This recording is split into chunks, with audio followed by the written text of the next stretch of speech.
From Studio A, this is WGAL8 Brainbusters. Now, here's your host, Rich Rosen. Well, hello, everybody. Welcome to our show as we get set to play another Brainbusters match.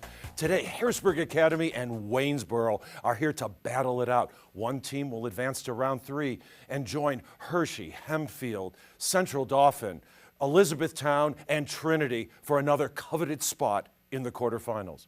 Who will it be? Well, let's start finding out now, because here comes today's opening round. We have 10-point questions and one big brain buster brought to you by Turkey Hill. Welcome back. It's nice to see some familiar faces. Let's get to work now with this 10-point question. In Frozen, the characters Anna and Hans sing about love and having a series of these in their faces. Emma. Doors? Doors, because love is an open door. Good for you for 10 points. You might be a member of the class of 2023 or 2024, but you're also a member of another class. To which biological class do human beings belong? Emma again. Mammals? They are mammals, or mammalia. Good for you for another 10 points. The Red King, the Red Queen, White King, White Queen, and the White Knight are some of the characters in this classic work by Lewis Carroll. What is it, Emma? Alice in Wonderland? No, I'm sorry, that's incorrect. Do we have a response from Harrisburg Academy? Mason? Queen's Gambit. No, sorry. It's Through the Looking Glass. I do like the Queen's Gambit, though. The one in Tennessee is the home of the Jack Daniels Distillery. The one in Virginia is the home of Randolph-Macon Women's College and Liberty University. What's the name of these two small towns? If you've been to Liberty University to visit, you would know the city of Lynchburg. The Italian word for drums is the proper name for the kettle drums in an orchestra. What's the word? Mason? Timpani. Timpani, good for you, and that gets Harrisburg Academy on the board. The Allegheny and the Monongahela rivers come together at Pittsburgh, Pennsylvania. What river do they form? Kyle? Susquehanna. Not the Susquehanna, no, sorry. Levi? Ohio. The Ohio River, good for you for 10 points. The dominant American foreign policy between World War I and World War II was a deliberate avoidance of all entangling alliances with other countries. Emma? The Monroe Doctrine? No, sorry. What was this policy called, Harrisburg Academy? Mason? Isolationism. You are correct for 10 points. It was the shortest war in U.S. history. It lasted only 45 days from January 17th, 1991 to February 28th, 1991. What war or operation was it? Mason? Operation Desert Storm. Operation Desert Storm. It was part of the Gulf War, so we are accepting that for 10 points. Andrew Jackson is on the front of a $20 bill. What building, first occupied by Jackson in 1829, is on the back? Emma? The White House? The White House is correct. And now it's time for the Big Brain Buster, brought to you by Turkey Hill.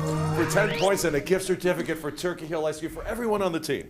Winston Groom's novel opens with a guy speaking about a box of chocolates. Tom Hanks starred in a film and mentions them also. Kyle? Forrest Gump. Forrest Gump is the moving story and movie. Congratulations, Waynesboro. In many metals and alloys, an electrical current can be produced by subjecting the material to extremely low temperatures. What is that property called? Mason? Conductivity. Nope, sorry. Any idea? No, we stumped you. I'm so sorry. Mason, superconductivity is the correct answer. It is the official language of more countries than any other, 36, and wildly spoken in 36 more. Kyle? English. English is the language. Yes, it has a definite volume but no definite shape. What is the state of matter, Mason? Liquid. Liquid, yes. In 1836, it was occupied by a garrison of Texans in revolt against the Mexican government. Drew? The Alamo? The Alamo is the former Franciscan mission in San Antonio. The Colossus of Rhodes, Donatello's David, and Brancusi's Bird in Space were all made from this alloy of tin and copper. What is this ancient, Kyle? Bronze. Bronze is this ancient artistic material. One side of the family lived at Oyster Bay. The other lived at Hyde Park. Oyster Bay produced the 26th president of the United States. Hyde Park produced the 32nd. What was their common last name, Mason? Roosevelt. Roosevelt, of course. In ancient Rome, it was an officer in charge of a group of 100 soldiers, hence his appropriate title. Peter. Centurion, Peter, you are correct. J.R.R. Tolkien wrote The Hobbit and The Lord of the Rings. What do the initials J.R.R. stand for? Oh, when you hear it, you'll know it. John Ronald Reuel. The online periodical Self magazine had this as the #1 superfood for weight loss because it's rich in insoluble fiber and potassium. Emma? Spinach? Spinach is the food that Popeye was so fond of. Yes, the United States has 6 designated time zones. How many time zones does China have? Mason? 1.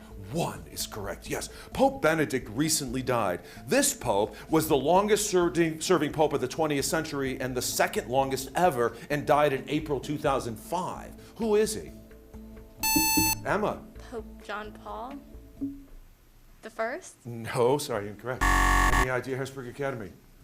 Mason? Pope Francis. No, it was Pope John Paul II. Oh, and that sound takes us to the end of the round. And to our first break, look at that. We have a tie score as we get ready for the one-on-one rapid fire and team lightning rounds when WGAL 8 Brainbusters continues following this.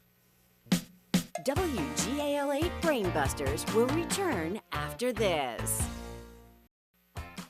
The final 4 teams in the WGAL 8 Brainbusters tournament will win cash grants. The 3rd and 4th place teams will receive $1,000 each. The 2nd place team will receive $3,000. And the WGAL 8 Brainbusters champions will receive $5,000 in grant money. Now, here's Rich with our coaches and alternates. You know, we're lucky to have the caliber of students that we have appearing on our show each and every time. And that's in large part because of the coaching that takes place. Such is the case with Mr. Tim Lukenbaugh. He's a Spanish teacher at Harrisburg Academy, and we're so pleased to have him here. And people who know me know that Spanish and foreign language is very important to me. So I'm curious, how does Harrisburg Academy work to inspire and enrich the students in the foreign language department in general? Well, we're incredibly lucky to have small classes, and I think that our small class size allows students to really be able to speak the language and become proficient. And our goal is to make sure that kids graduate not saying I studied a language for 4 years or 5 years and I can't speak it. We want our kids to graduate with a real skill. That's fantastic. And you know, once they travel and once people travel, you can appreciate so Absolutely. much the use of the language and how much people in foreign countries appreciate that English is not the standard always. Correct. You know, I appreciate that. Thanks for keeping children involved in the foreign